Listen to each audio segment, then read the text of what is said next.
हम वाक और अभिव्यक्ति की स्वतंत्रता के बारे में भारतीय संविधान के अनुच्छेद 19 का पुरजोर समर्थन करते हैं। उदाहरणों, छवियां और संदर्भों सहित यह वीडियो केवल मनोरंजन, सूचना और शैक्षिक उद्देश्यों के लिए प्रदान किया गया है और चैनल किसी भी अवैध गतिविधियों को बढ़ावा या प्रोत्साहित नहीं करता है। हमारा मकसद समाज को जागृत करना है। जय हिंद दोस्तों, मैं हूं तोहफा एक्स मुस्लिम। दोस्तों, आज मैं आपके लिए लेकर आया हूं एक्स मुस्लिम समीर भाई की डिबेट, जो कि बेहद लाजवाब है। मेरे चैनल से जुड़ने वाले नए सभी साथियों की जानकारी के लिए बता दूं कि मेरा हमेशा यही प्रयास होता है कि आप सभी के लिए अच्छी डिबेटें चुन चुन कर लाता रहूं।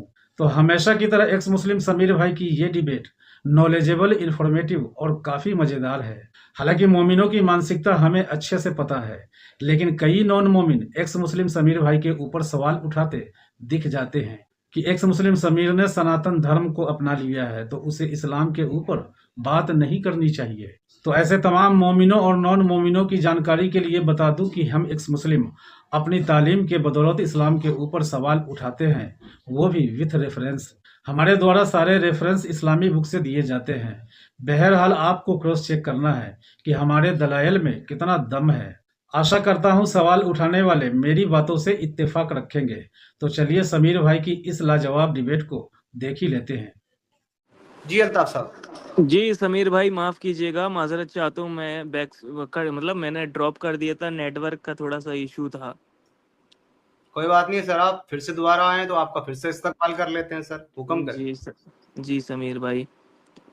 अच्छा, तो अभी आप, हाँ, तो मैं ये बता रहा था समीर भाई, देखिए कि जो आपने बताया था कि प्रॉफिट मोहम्मद की वाइफ्स को आप माँ क्यों मानते हैं, तो हमने आप मतलब पिछली चर्चा में मैंने बोला था, आपने बोला था कि प्रॉफिट मोहम्मद की वाइफ को अगर आप माँ मानते हैं तो प्रॉफिट मोहम्मद को आप बाप मानिए। करेक्ट अच्छा, ना? कौन सा आर्टिकल पढ़ के आए हो? नहीं, मैं कोई आर्टिकल पढ़ के नहीं आया हूँ भाई, मैं तो अपने नहीं, इल्म क्योंकि में मैं इजाफा इसलिए करने पूछ रहा हूँ आपसे कि बाद में जब मैं आपसे हवाला मांगूंगा ना, आपसे रेफरेंस मांगूंगा या ये कहूंगा जो आपने बात कही उसको साबित करने के लिए मुझे दलील दो, तो आप वापस उसी आर्टिकल पे जाएंगे। तो इसलिए मैं पहले ही पूछ ले रहा हूँ ताकि यहाँ खोल करके रख लूं। मैं एक्चुअली, पता क्या समीर भाई, मैं कल अभी मौलाना साहब से बात कर रहा था फ़ोन पे, तो मैंने बताया आपके बारे में, मैंने कहा कि वो ऐसी ऐसी बातें चल रही हैं। तो मौलाना साहब ने मेरे को कल बुलाया है, ठीक है, तो मैं कल जाऊंगा और उनसे इस बारे में डिस्कस करूंगा। मैं दोबारा इसलिए आया अच्छा हूँ मौलाना क्योंकि साहब, मौलाना साहब को यहीं अगर फोन लगा लें तो यहीं से बात नहीं हो जाए मौलाना साहब से डायरेक्ट ही, आपका भी मसला हल हो जाए, हमारा भी? क्या ख्याल है? नहीं, वो एक्चुअली क्या भाई समीर भाई, वो थोड़े बुजुर्ग आदमी हैं, तो रात में ज्यादा देर तक जागते नहीं हैं। वो सुबह उठने वाले आदमी हैं, पुराने आदमी हैं, रात भर नहीं जागते हैं भाई, वो रात के उल्लू नहीं है वो। नहीं, बात नहीं, रात के उल्लू बनने के लिए तो अल्लाह आपको कहता है ना। अल्लाह आपको रात को सोने का हुक्म नहीं देता, रात को उल्लू बनने का हुक्म देता है। वो कहता है कि ईशा की नमाज जितनी ताकीद से पढ़ी जाए उतना बेहतर है। और वो अल्लाह आपको कहता है कि जो नमाज वितर है, जो कि वाजिब नमाज है, उनको जो है वो सुबह पढ़ा करो तुम। मालूम है ना? वो ये तो नहीं बोलता ना कि रात भर पढ़ो आप, सुबह रात तो सोने के लिए है ना। अच्छा, रात को कौन सी नमाज पढ़ी जाती है? ईसा के बाद तो कौन सी पढ़ी जाती है बताओ? आपसे पूछ रहा हूँ ना, कौन सी पढ़ी जाती है आखिर आखिर रात में? रात में तो भाई मैंने तो आज तक कोई नमाज ही नहीं पढ़ी भाई। तुमने नहीं पढ़ी इसका मतलब ये थोड़ा है ना कि पढ़ी नहीं जाती।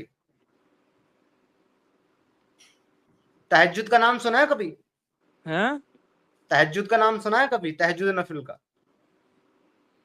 तेजो तेजो कोई तो ईसा बोलते हैं।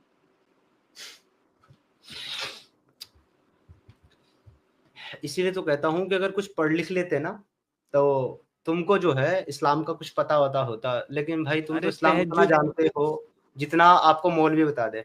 तहज्जुद के जो नवाफिल हैं वो ईशा की नमाज के बाद रात के आखिर हिस्से में पढ़ना अफजल है। और तहज्जुद की नमाज के साथ जो इंसान वितर पढ़ेगा उसको डबल अजर है। तहज्जुद की नमाज ईशा की नमाज से अलग होती है। ईशा की नमाज में 17 रकात होती हैं। तहज्जुद की नमाज में आप 2 नफिल से लेकर के 20 नफिल तक जितने चाहे उतने पढ़ सकते हैं। अरे सूरज ढलने के बाद पढ़ी जाती है भाई, मेरे को मालूम है अबे यार वो। गधे, सूरज ढलने के बाद नहीं पड़ी जाती, रात को पड़ी जाती है। अरे तो सूरज ढलने के बाद रात ही तो होती है, क्या होता है? सूरज ढलने के बाद तो मगरिब होती है, फिर ईशा होती है, अरे उसके बाद अरे तहज्जुद की नमाज होती है हाँ, रात मतलब मैं सबसे लास्ट की बता रहा हूँ आपको, सबसे आखिरी की। को। छोड़ो, तुम छोड़ दो, तुम्हारे बस की नहीं है वो। अब तुम मुझे सिर्फ इतना बताओ मेरे भाई कि इस टॉपिक के ऊपर तुम्हारा क्या जवाब है कि तुम क्यों मोहम्मद की बीवियों को अपनी माँ मानते हो जबकि तुम प्यारे रसूलुल्लाह को अपना बाप नहीं मान सकते? जी भाई। देखिए, हम रसूलुल्लाह को बाप नहीं मान सकते क्योंकि अल्लाह ने बोला है कि रसूलुल्लाह सब किसी के बाप नहीं है। तो फिर माँ क्यों मानते हो उनकी बीवियों को? माँ मानने के लिए नहीं बोला है ना भाई, इसलिए मानते हैं। आपके आपके कुरान में लिखा है, सामने आयत है, पढ़ो।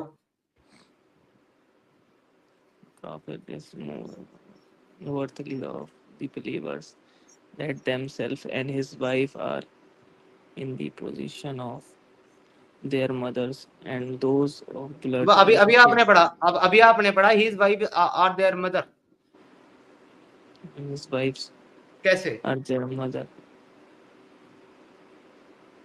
जी भाई, उनकी बीवी आपकी माँ कैसे जब वो आपके बाप नहीं? More worthy of believer than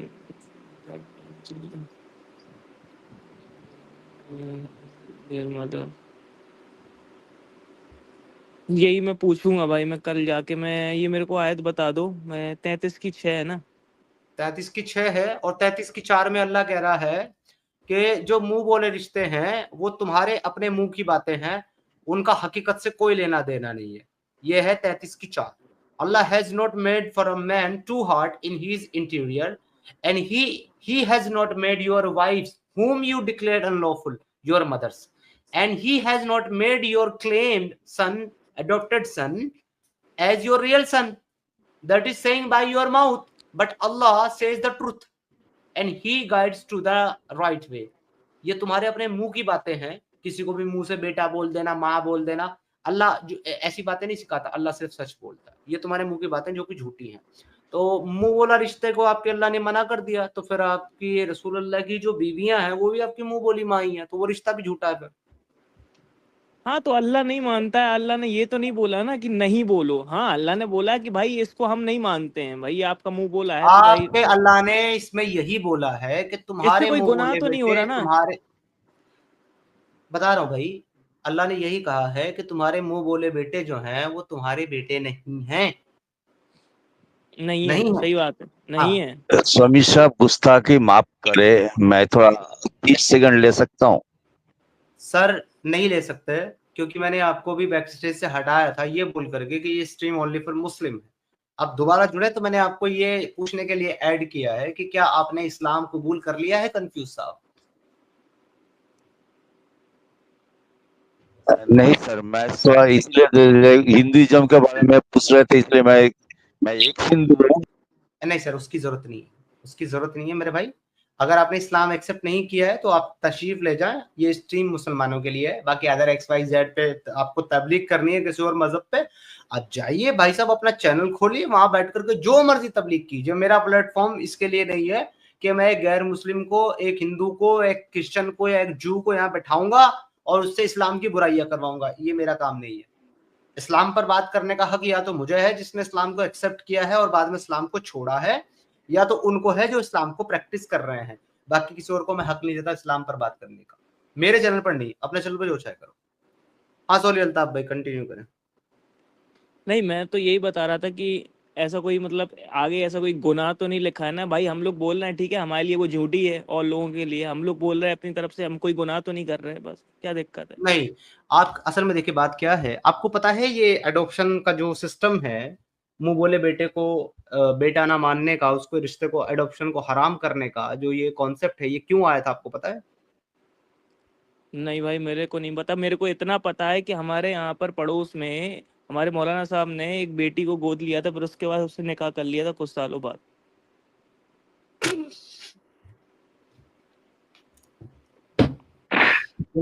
तू जीत गया भाई, तू आज जीत गया, समीर भाई हार गए, मैं कह रहा हूँ।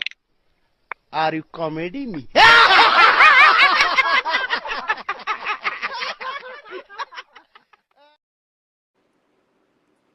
अच्छा एक सवाल पूछता हूँ आपसे, जो आपके मौलवी साहब ने एक बच्ची को अडॉप्ट किया और बाद में उससे निकाह कर लिया, आप मौलवी साहब को एक अच्छा आदमी मानते हैं या नहीं? देखो भाई इस्लाम के हिसाब से तो कोई गुनाह है नहीं भाई, क्या गुनाह है बताइए? आपके मुताबिक पूछ रहा हूँ, अभी इस्लाम को साइड कर दें, आपके मुताबिक वो एक क्या अच्छा काम किया उन्होंने, या वो अच्छे इंसान हैं? मेरे मुताबिक उन्होंने अच्छा काम नहीं किया है, लेकिन ये चीज़ इस्लाम के हिसाब से तो कोई गुनाह नहीं है। मुझे तो ऐसा आप ये लगता कह है। रहे तो आप ये कह रहे हैं कि आपकी जो मोरालिटी है वो इस्लाम से बदरजा बेहतर है, क्योंकि इस्लाम इतनी भी समझ नहीं रखता कि जो काम अच्छा नहीं है उसको नहीं किया जाना चाहिए, मगर आप एक इंसान होने की वजह से इतनी मोरालिटी रखते हैं कि आप एक अच्छी चीज को अच्छा और एक बुरी चीज को बुरा कहकर उसमें फर्क कर सकते हैं। सही मेरे भाई अल्ताफ साहब? जी, लेकिन यार पाकिस्तान में तो ये चीज़ आम है। अभी देखो वहाँ पे तो कज़न से भी शादियाँ कर लेते हैं। ये बोल रहा था मैं। हाँ, तो इसलिए इसलिए आम है ना, क्योंकि इस्लाम अलाउ करता है। हाँ, हाँ। लेकिन आप जो है वो मौलवी साहब को अच्छा नहीं मान रहे कि उन्होंने एक बेटे को पहले गोद लिया, उसके बाद उससे शादी कर ली। आपको नहीं, पता नहीं, है नहीं। रसूल अल्लाह ने भी अपने मुंह बोले बेटे की बीवी से शादी की थी, यानी अपनी बहू से। हाँ, मेरे को पता तो है, नाम याद नहीं आ रहा उसका, क्या नाम था उसका? ज़ैनब रज़ी अल्लाह तआला अन्हु। हाँ, ज़ैनब, ज़ैनब। उसके मर्द का नाम मैं भूल रहा हूँ, क्या था उसका? ज़ैद ज़ैद साहब। ज़ैद की बेबी से, हाँ, ज़ैद से करी थी शादी। करेक्ट। अगर मौलवी साहब एक बच्ची को गोद लें, उसे पाले-पोसें और फिर उससे निकाह कर लें, तो वो आपके नज़दीक गलत है, इंसान है, नहीं, अच्छे नहीं है। ज़ैद का इंतकाल हो गया था ना शायद? जी नहीं, वो ज़िंदा था।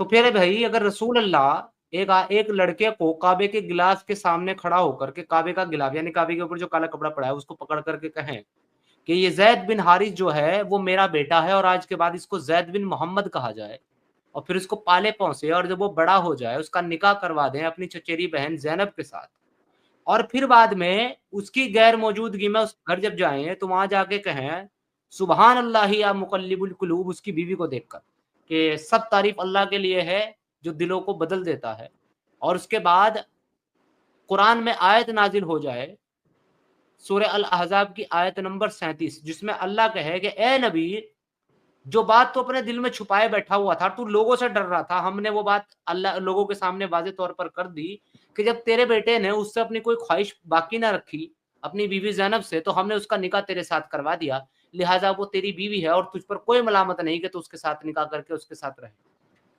तो फिर अपनी ही बहू के साथ शादी करके उसको अपनी बहू को अपनी बीवी, और जिसकी वो बीवी थी ज़ैद मुँह बोला बेटा, उसको उसकी माँ बनाने वाले प्यारे रसूलुल्लाह के मुताल्लिक फिर आपका क्या ख्याल है, अगर मौलवी साहब आपके नज़दीक अच्छे इंसान नहीं?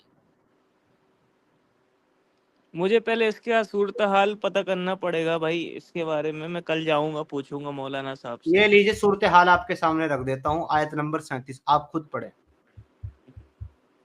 कुरान की आयत नंबर 37 है, 33 की। ये लीजिए। And remember, O Muhammad, when you said to the one on whom Allah bestowed favor, and you bestowed favor too. जब तुम उससे कह रहे थे ए मोहम्मद जिस पर अल्लाह ने जो है इनाम किया, अल्लाह ने रहम किया और तुमने भी उसके ऊपर इनाम किया, रहम किया, keep your wife and fear Allah, अपनी बीवी को अपने पास रख और अल्लाह से डर, while you conceal with in your self, जबकि तुम अपने दिल में वो बात छुपाए हुए थे जिसको अल्लाह विच अल्लाह इज टू डिस्क्लोज, जिसको अल्लाह जाहिर करने वाला था कि अगर ये तलाक दे दे तो मैं इसकी बीवी से शादी यानी ज़ैनब से शादी कर लूं। एंड यू फियर पीपल, और तुम लोगों से डर रहे थे, while Allah has more right that you fear him, जबकि अल्लाह इसका ज्यादा हकदार है कि तुम उससे डरते।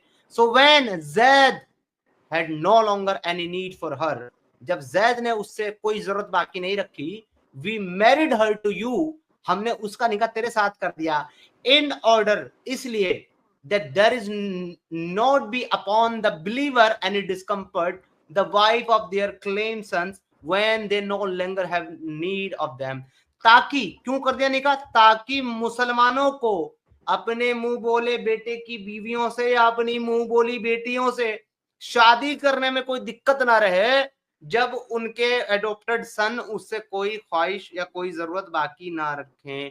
तो इसलिए अल्लाह ने नबी का निकाह करा दिया ताकि सारे मुसलमान कर सके, ताकि वो मौलवी साहब कर सके निकाह, इसलिए अल्लाह ने नबी का निकाह कराया ज़ैनब के साथ। तो आप तो मौलवी साहब कहाँ गलत है? आप अल्लाह को भी गलत बोल रहे हैं, अगर आप मौलवी साहब को गलत मान रहे हैं तो आप अल्लाह को भी गलत मान रहे हैं और नबी को भी गलत मान रहे हैं, क्योंकि उन्होंने इसीलिए किया था वो निकाह ताकि मौलवी साहब निकाह कर सके।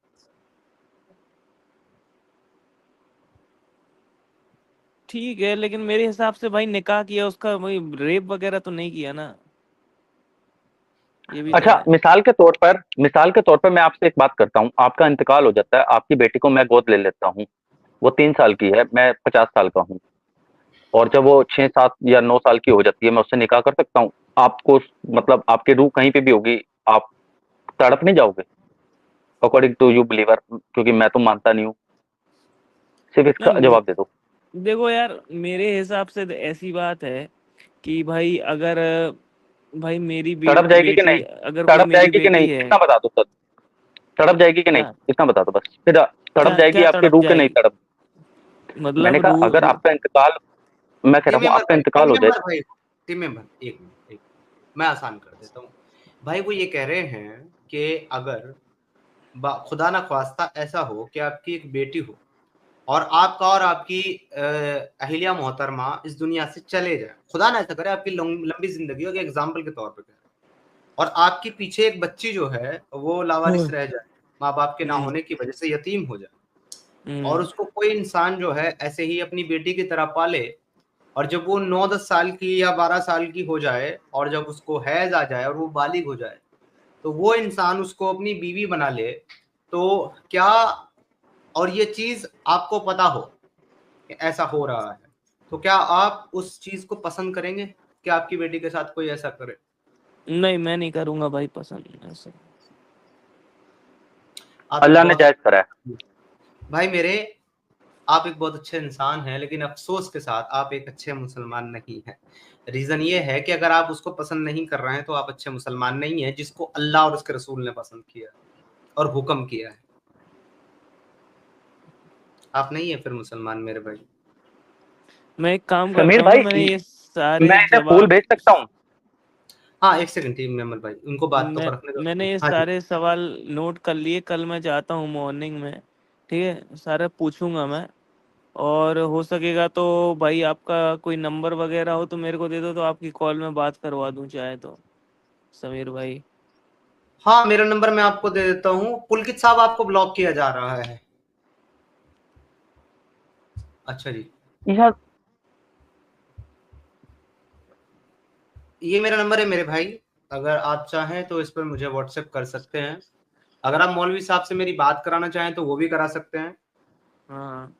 अगर आप उनको यहाँ चैनल पर बुलाना चाहें तो मैं बाइज्जत उनका इस्तकबाल करूंगा, उनसे बात करने के लिए, जुड़ने के लिए, ताकि मुझे भी कुछ चीजें समझ में आए इस्लाम की और आपके लिए भी आसान हो जाए कि कौन सही कौन गलत है। तो बिल्कुल आप उनसे मेरी बात कराएं, उनको चाहे चैनल पर भी लेकर के आप आ जाए। अच्छा समीर भाई, एक सवाल पूछना चाहता हूँ मैं कि जी अगर आपके हिसाब से इस्लाम इतना ही बुरा है, ठीक है, तो जैसे नहीं मेरे हिसाब मैक्सिम, से नहीं नहीं नहीं नहीं मेरे, नहीं, आप, देखिए मैं यहाँ पे क्लियर कर दूं, अपनी बात कंटिन्यू कर लेना, कंप्लीट कर लेना। लेकिन मैं इतना बता दूं कि मेरे हिसाब से नहीं, आपके अपनी मजहबी किताबों के हिसाब से जैसा इस्लाम है वैसा मैं सामने रख रहा हूं। अब ये उसमें कुछ अल्ताफ जैसे लोग हैं जो अच्छे को अच्छा और बुरे को बुरा मानने की हिम्मत करते हैं, और कुछ ऐसे भी हैं जो गलत चीजें देख करके भी उसको सही साबित करने की कोशिश करते रहते हैं, ईमानदारी से मानते नहीं है। तो ये तो आपके ऊपर छोड़ा हुआ है मैंने, मेरा काम है सिर्फ आपको वो बताना जो इस्लाम में लिखा है। जी जी जी, ठीक है, मतलब जैसे आपने बताया कि जो इस्लाम में लिखा है वो साफ से गलत है ये सब चीजें, तो क्या इस सब चीजों का असर रोजमर्रा की जिंदगी में भी पता चलता रहता है क्या? मतलब अगर जैसे सपोज मैं इसको फॉलो कर रहा हूँ, अब मेरे साथ गलत भी तो होगा। अब जैसे मैं इस चीज को, अगर मान लो एक कल्ट है। एग्जाम्पल तो आपने दिया ना, रोजमर्रा की हाँ हाँ। जिंदगी से मुराद ये नहीं है ना कि हमेशा मेरी जिंदगी अफेक्ट हो किसी चीज से। अगर मेरे पड़ोसी की जिंदगी भी अफेक्ट हो रही है तो फिर वो भी उसका भी असर पड़ रहा है ना मुआशरे पर। आपने खुद इसका एग्जाम्पल दे दिया कि एक मौलवी साहब ने एक लड़की को अडॉप्ट करके पहले पाला और फिर उसके बाद उसी से निकाह कर लिया, तो आप इसको असर नहीं मानते मुआशरे पे?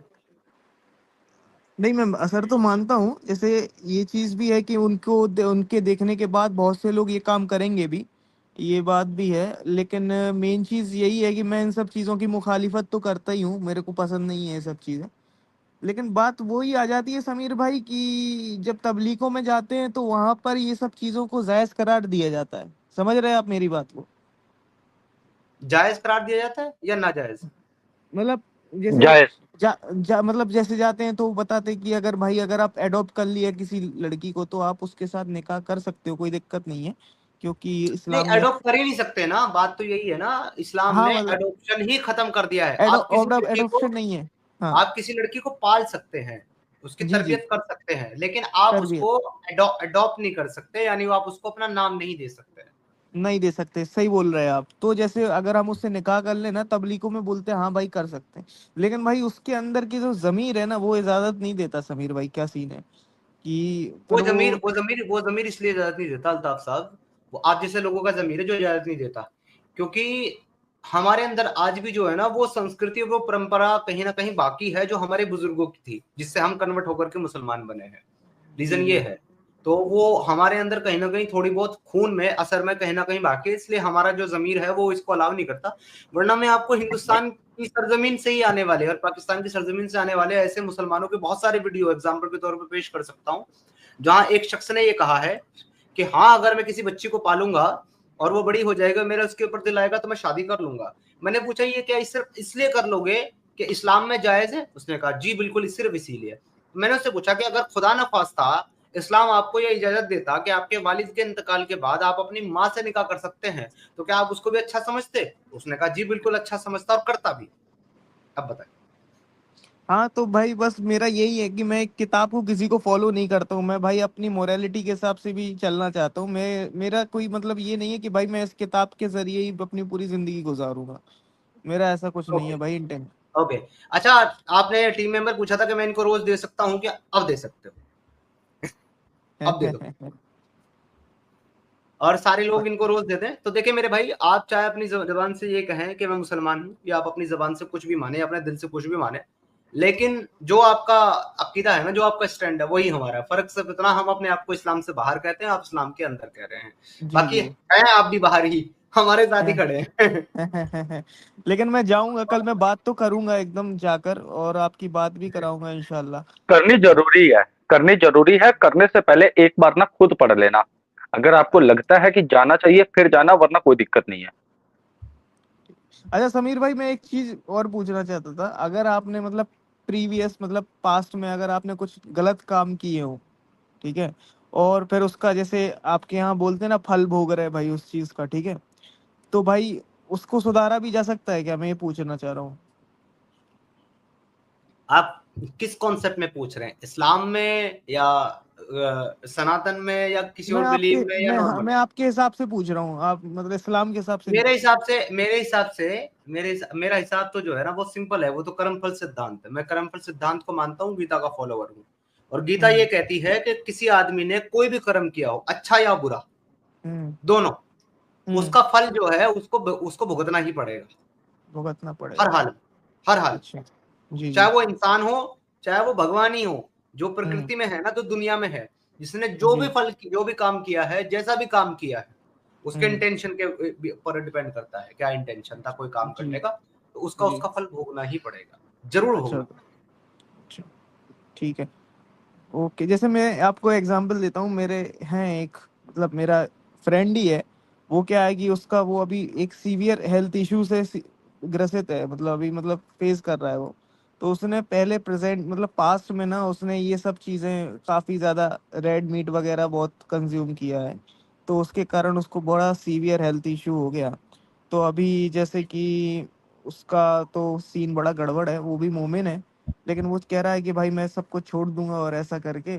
तो मतलब क्या है उसका, ऐसा कुछ है क्या आपके इधर पे सनातन धर्म नहीं के अंदर? नहीं, देखो भाई, ऐसा है, यहाँ पे कर्मफल सिद्धांत बताया गया है, और उसमें ये बताया गया है कि आप जैसे भी कर्म करोगे आपको उसका फल भुगतना पड़ेगा।